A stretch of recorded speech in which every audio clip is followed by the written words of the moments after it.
Operation Sindoor 2.20 non stop coverage continue అవుతోంది 10 టీవీలో.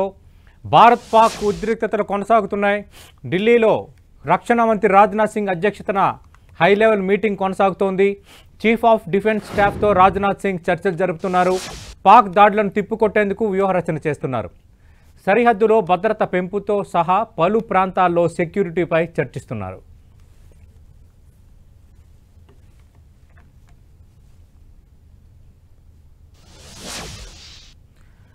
నాయుడు గారు, మనం చూస్తున్నాం రక్షణ మంత్రి రాజ్నాథ్ సింగ్ సమీక్షిస్తున్నారు.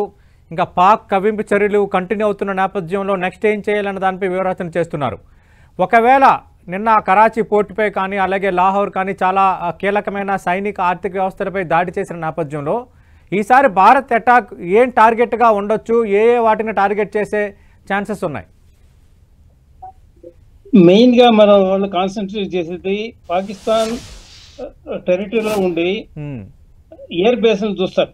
లాహోర్ కానీ, పెషావర్ కానీ, రావల్పిండి కానీ, ఇంకా ఇట్లా చోట వాళ్ళ ఎయిర్ వ్యవస్థను ధ్వంసం చేసేటట్టుగా మనం ప్రయత్నం చేసుకోవాలి. అదొకటే మనకు మన ఎయిర్ రైడ్స్ గురించి మనం రక్షించగలిగింది.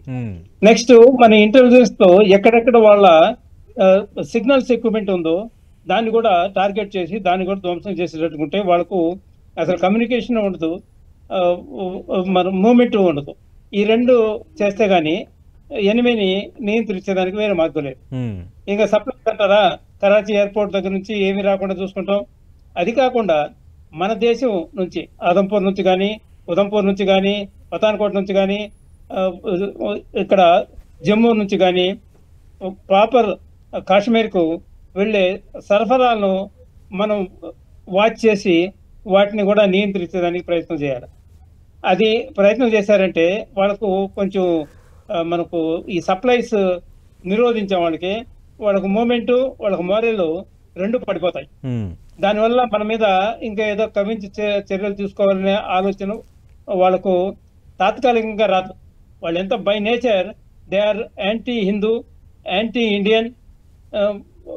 కాబట్టి అది తగ్గాలంటే it takes some time. And మనం కూడా సస్టైన్డ్ రిస్ట్రిక్షన్స్ వాళ్ళపైన ఇంపోజ్ చేసుకుంటూ పోవాలి.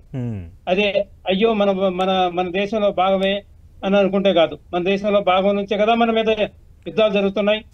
కాబట్టి దాన్ని నియంత్రించేదానికి మొహమాటాలకు పోకూడదు. ఇన్ని రోజులు చాలా సందర్భాలు అదే చేసాం, మొహమాటాలకు పోయి ఎందుకులే అన్నాం. అలాగే పాకిస్తాన్ కు వరదల సాయంలో ఆపన్నాస్తం అందించాం, కోవిడ్ టైంలో ఆపన్నాస్తం అందించాం, భూకంపం వచ్చినప్పుడు ఆపన్నాస్తం అందించాం. కానీ వాళ్ళకి ఆ విశ్వసనీయత లేదు. They are born anti Hindu, anti Indian. They are trained anti Hindu, anti Indian. They practice these two practices only. They have nothing else. వాళ్ళ టీచింగ్ ఇన్స్టిట్యూట్ లో కానీ, మదర్సాల్లో కానీ, వాళ్ళ క్యాంపుల్లో కానీ వాళ్ళకి నేర్పించేది ఇదొకటే సిస్టమ్. దాన్ని మనం కంట్రోల్ అందువల్లనే అది ఇంకా సర్వైవ్ అవుతుంది. దాన్ని కూకటి వేలతో పెకలించే ప్రయత్నాలు మనం చేయాలి. అది కొంచెం చాలా కష్టసాధ్యమే, కానీ మనం ప్రయత్నం చేస్తే ఇప్పుడు మనకు మంచి అవకాశం వచ్చింది. ఎందుకంటే మనం కొడుతున్నామని అందరికీ తెలుసు. కొట్టేది ఏదో చావు దెబ్బ కొట్టాలి, మళ్ళా లేనికుండా పలానోడు నన్ను కొట్టినాడు కూడా చెప్పకుండా చేసేట్టుగా చేయాలి. ఎందుకంటే ఈ భారతీయుల్లో ముఖ్యంగా సైనికులలో ఎంత పెద్ద ఇది వాళ్ళ మీద ఒక రకంగా కసి ఉండదు. ఎందుకంటే మనల్ని పీస్ఫుల్ గా ఎప్పుడు కూర్చొని ఇవ్వలేదు వాళ్ళు.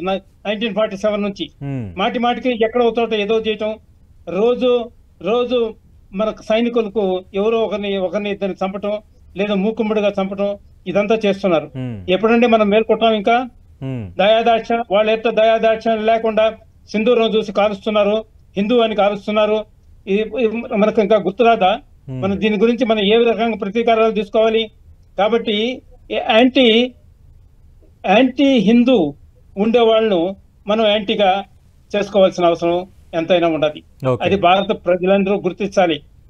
హిందూ చీనీ బాయి బాయి అన్నావు, దెబ్బలు తిన్నాం. హిందూ ముస్లిం బాయి బాయి అని తింటూనే ఉన్నాం. ఎంతకాలం తింటాం ఈ విధంగా? ఎవరు బాయి? ఎవరు లేదు. మనవాడే మన బాయి, మన ఇండియానే మన బాయి అనుకొని పోవాలి. రైట్, ఎవరైనా ఇండియన్, మన ఇండియాలో ఉండే ఎవరైనా ఇండియన్. అవును. Yes yes. సంజయ్ గారు, అంటే ఇప్పుడు JD1 ప్రకటన